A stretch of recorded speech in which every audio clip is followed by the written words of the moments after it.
Bonsoir à tous, bienvenue à nouveau au Studio M en direct de Esprit Contract. Je suis Frédéric Marty, rédacteur en chef de Intramuros. C'est le dernier regard de ces quelques jours à Esprit Contract. Et pour ce dernier talk, j'ai le plaisir de recevoir Karine Journeau et Cécile Bleu de la compagnie de Phalsbourg. Merci d'être avec moi ce soir.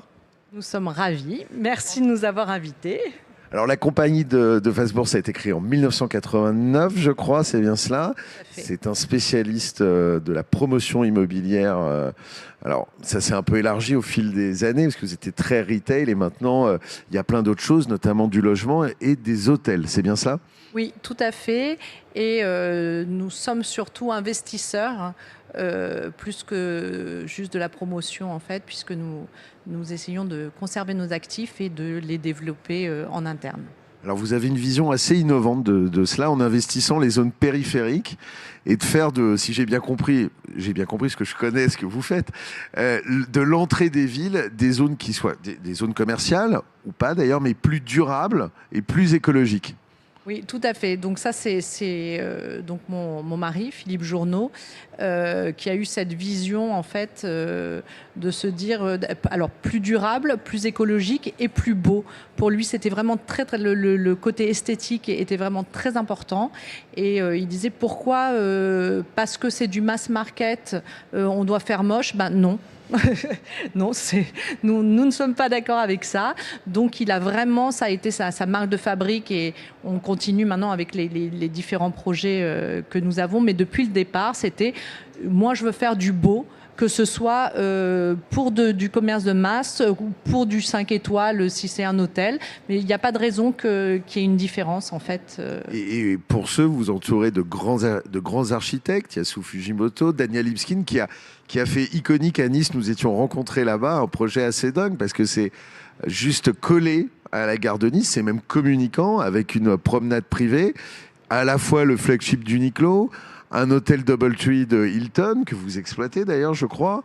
Eric Kaiser, me semble-t-il. Et une salle de spectacle. Donc on a vraiment du divertissement, de l'hôtellerie et du commerce. C'est assez unique, il me semble. Oui, alors c'était vraiment ce côté faire du mixed use. En plus vraiment au sein de la ville. Dans un quartier pas facile. Un quartier pas facile au départ. Et d'ailleurs, le quartier est vraiment en train de changer. Les gens sont ravis. Ils nous disent tous, les gens qui habitent en face, en disant merci parce que c'est le seul moment où en fait il y a une valeur locative et de vente qui a pris au moins 10 points depuis que vous avez fait Iconic. Donc ils sont absolument ravis. Et c'est vrai que le quartier est vraiment en train de changer complètement. Et ce mixed use qui est très intéressant pour les gens parce qu'ils ont vraiment tout au sein d'un seul. Il y a un monoprix aussi, donc il y a ça me revient. Il y a un commerce de proximité. Oui, donc et des écoles. Pas qu'une destination. Non, ça n'est pas qu'une destination. Il y a commerce de proximité et des écoles. Là, il y a des écoles de commerce qui se sont installées. Avec aussi, un accès direct depuis la gare. Exactement. Donc avec cette mixité aussi de personnes, c'est-à-dire le touriste, l'étudiant qui est là toute l'année. Donc il y a cette mixité de personnes, de générations, parce que la personne qui va faire ses courses au Monoprix qui habite juste en face, voilà. Donc c'est vraiment très intéressant. Et alors c'est un lieu aussi particulier parce que comme je le disais, il y a un Hilton Doubletree, pardon. Et avec Cécile, qui est architecte des PLG, vous avez un studio en interne où vous faites tout le travail de veille de sourcing, de design aussi s'il faut, et de conception des chambres d'hôtel. Donc ça, c'est encore un nouveau métier que vous faites toutes les deux, avec une équipe. Oui, on est une équipe de 4 personnes que Karine préside. Et du coup, nous guide dans le design. En collaboration, on fait évoluer le projet. On fait une mock-up room qu'on a challengé en faisant 2 chambres et on les a poussées jusqu'au bout. Après, le bâtiment est atypique et pas droit, comme vous avez pu constater. Donc, chaque chambre est un peu particulière. Et chaque chambre est unique, en fait. Exactement, tout à fait. Et avec ce dénivelé extérieur qui a été une prouesse technique, d'ailleurs, pour fabriquer la façade. Mais ça aussi, c'est un challenge pour l'intérieur. Et alors, quand vous travaillez comme ça sur un projet hôtelier ou de résidence, comment se passe finalement l'aspect contract? Parce qu'on est à esprit contract. Est-ce que vous travaillez directement avec des distributeurs? Est-ce que vous travaillez avec des éditeurs? Est-ce que vous chinez beaucoup et vous voyez d'où vient le produit et vous allez au contact des fabricants? Comment vous travaillez? Oui, c'est vraiment ce qu'on fait. Alors nous, on a vraiment ce souci. Alors comme on sait au sein de notre équipe ce que nous voulons généralement, nous sommes assez précises. Donc il y a vraiment ce travail de recherche et effectivement, alors beaucoup dans les voyages, beaucoup sur Internet, les réseaux sociaux, parce que maintenant c'est vrai que ça devient une source très importante pour les contractants, mais aussi dans Paris, de temps en temps, on se balade, on se fait des quartiers et on regarde, on est vraiment très très en alerte sur tout ce qui sort. Nous n'avons pas, je dirais, de règles de règles exactement pour passer à l'achat. Voilà, et donc ça dépend vraiment de ce qu'on va trouver, ce qui va nous plaire. Donc ça peut passer effectivement par des distributeurs, par des boutiques, par des éditeurs quand ce sont des pièces un petit peu particulières, par des concepteurs, des agenceurs quand par exemple on dessine et que Cécile dessine tous les meubles. Donc là on passe par des agenceurs qui vont les construire, et ça un petit peu je dirais un peu partout ça peut aller selon ce qu'on utilise comme matériaux. Voilà, ça peut être, on peut faire fabriquer en Pologne, on peut faire fabriquer en Italie, en France. Enfin voilà, ça dépend vraiment. Tout à fait, du projet et de l'envie de dessiner le produit. Après, on est très attractive, pardon, excusez-moi, à être présente sur tous les salons, parce que chaque salon a sa petite valeur ajoutée, autant l'équipe hôtel, esprit contract, maison et objets.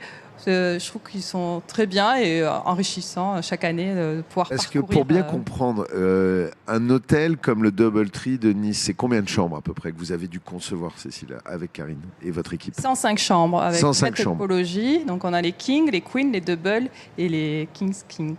Et on retrouve un mobilier sensiblement identique, j'imagine quand même, selon les chambres, mais un agencement qui, lui, va varier. C'est bien cela. Exactement. Mais pas que, parce qu'on essaye toujours de mettre une petite pièce un peu particulière dans chaque chambre. Un peu iconique. Exactement, pour être plus... nous n'avons pas envie de faire des choses standardisées, en fait. Donc, évidemment qu'il y a... les têtes de lit, ce sont toujours les mêmes têtes de lit. Enfin, il y a un standard dans la chambre, mais on essaye à chaque fois d'apporter une petite touche avec, en cherchant des produits un peu différents. Ça peut être la couleur, mais ça peut être aussi... le mobilier, on va choisir une fois un pouf, une fois une petite chaise, voilà, pour que chacun ait un petit peu sa personnalité, exactement. Et pardon, je vous en prie. Parce que nous avons fait les chambres, mais nous avons fait aussi donc vraiment l'hôtel avec le lounge, le hall et le futur restaurant qui n'est pas encore ouvert, parce que c'est un nouveau concept que nous sommes allés chercher justement à l'étranger. C'est le restaurant du dernier étage ou c'est... Exactement, du dernier étage. D'accord, qui a une vue incroyable. Incroyable, exactement. Et là, voilà, on a aussi fait le restaurant, ce qui était encore un challenge pour nous parce que ça n'est pas normalement dans ce qu'on a l'habitude en tout cas de faire, mais a priori pour l'instant ça a l'air de plaire. C'est un hôtel très original parce que c'est un lobby inversé en fait. On arrive et ça crée vraiment une entrée très scénarisée, scénographiée, je trouve, pour arriver finalement au cœur de l'hôtel qui est en haut. Donc c'est vraiment une conception très originale. Vous avez des ouvertures bientôt. Alors je crois qu'il y a un hôtel dans le 7e arrondissement, toujours chez Hilton. Saxe, c'est bien ça? Exactement, avenue de Saxe. Donc là, c'est un hôtel plus haut de gamme. C'est un 5 étoiles. C'est un 5 étoiles. C'est un 5 étoiles et qui devrait ouvrir courant février. Il y a une manière de travailler différente quand on attaque un 5 étoiles par rapport à un hôtel comme le DoubleTree? Oui, il y a une manière... Alors, pas une manière de travailler différente, mais on ne va pas voir forcément les mêmes personnes. Non pas que les contractants qu'on ait vus pour Hilton nous aient déplu, mais c'est vrai que parfois on est un peu plus haut de gamme, donc des matériaux parfois un petit peu différents. Voilà, mais on cherche toujours, cela dit, que ce soit, comme je l'ai dit, comme pour l'architecture, même au sein à l'intérieur de l'architecture d'intérieur, on est très très attentif à être toujours aussi beau et haut de gamme, que ce soit pour un hôtel 3 étoiles que pour un 5. Maintenant, évidemment, on ne passe pas forcément par les mêmes personnes.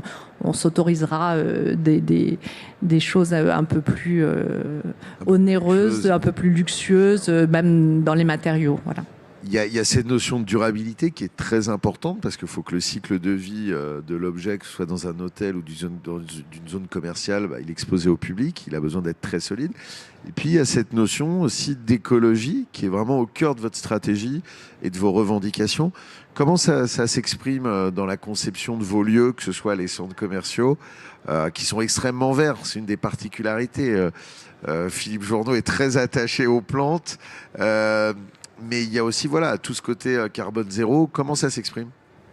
Alors, vous avez raison de le souligner parce que c'est quand même assez rare d'avoir un patron d'une boîte qui va choisir lui-même les arbres pour tous les projets, et c'est réel. Il va dans les pépinières et il choisit ses arbres. Il est parti avec votre fils. Exactement, il était parti pour avec... aller chercher des oliviers. Oui, des oliviers, et il adore. Et écologie, effectivement, alors... On n'en a pas assez parlé, mais nous, ça fait très longtemps qu'on a commencé à y penser. Déjà, par exemple, quand nous avons construit l'atoll à Angers en 2012, on avait déjà fait la récupération des eaux de pluie. Nos parkings sont des parkings verts, effectivement, avec beaucoup de verdure pour le CO2, etc., pour la chlorophylle, pour essayer de dépolluer au maximum. Donc on a essayé, on a des toilettes sèches depuis avant 2012. Je pense qu'on a des toilettes, on était les premiers à avoir des toilettes sèches en 2010. Les gens disaient mais c'est quoi, il n'y a pas d'eau, c'est quoi ce truc? Donc on est très sensible, et on essaye vraiment, alors là pour le coup, effectivement, dans tous nos lieux,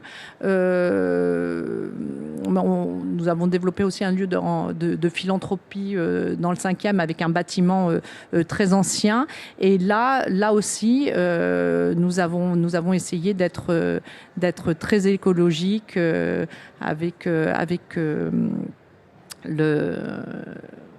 chauffage. Avec, c'est quoi? C'est pour le chauffage? Voilà, la géothermie, par exemple. Géothermie. Oui. Et qui n'était pas du tout à l'ordre du jour à l'époque. Non, c'était pas franchement à la mode. Donc c'est une vraie volonté qui n'est pas qu'un positionnement marketing. Non, et d'ailleurs, favorablement à des appels d'offres. Ouais. Malheureusement, on n'en a jamais vraiment parlé, parce que pour nous, c'était vraiment, on le faisait pour nous et avec une conviction de la société, une conviction personnelle. Et bon, beaucoup de nos concurrents, mais tant mieux, par contre, en ont parlé, mais 5 ou 6 ans après nous, en faisant une position. Je pense qu'on était très précurseurs. Quels sont les futurs projets? Alors, on a parlé pour terminer notre échange, il y a l'hôtel Saxe. Quels sont les autres projets sur lesquels vous travaillez en ce moment, sur lesquels vous pouvez communiquer? Alors, nous sommes toujours aussi en train de réinvestir dans les lieux que nous avons déjà faits. Donc là, nous sommes en train de refaire les lounges de beaucoup de nos zones commerciales, donc où nous travaillons aussi dessus. De la même manière, en fait. Sur les nouveaux projets. Sur les nouveaux projets. Donc là, Saxe, qui est en ce moment dans le pipe, on est un petit peu sur la fin, donc ça nous prend dernière ligne droite. Et effectivement, alors nous avons d'autres hôtels, mais je ne vais pas encore pouvoir. Ils sont très écologiques. Oui, toujours. toujours. Et là, Et c'est nos au cœur centres même du commerciaux positionnement. et les hôtels. Enfin, tout ce qu'on fait, on a vraiment cette volonté. Et donc, je vous dis depuis déjà très très longtemps d'être écologique. Et on est ravis d'ailleurs que les gens nous suivent, en fait, très honnêtement, parce que voilà, plus on sera Vos concurrents nombreux. vous ont emboîté le pas, donc c'est formidable. Ouais, non. Écoutez, merci beaucoup en tout cas, Cécile À Carine, vous. d'être venue nous voir. Et puis à très bientôt. Puis À très on bientôt. suivra l'ouverture de Saks avec attention. Écoutez, on vous remercie. C'était en tout cas cet échange très intéressant et sympathique. Merci beaucoup. Merci à vous deux. Ça y est, c'est fini. Je suis tout triste. C'était notre dernier regard à Esprit Contract. J'espère vous retrouver l'année prochaine avec de nouveaux échanges, de nouveaux invités pour parler design, architecture d'intérieur et bien sûr contract. Merci beaucoup et à très bientôt.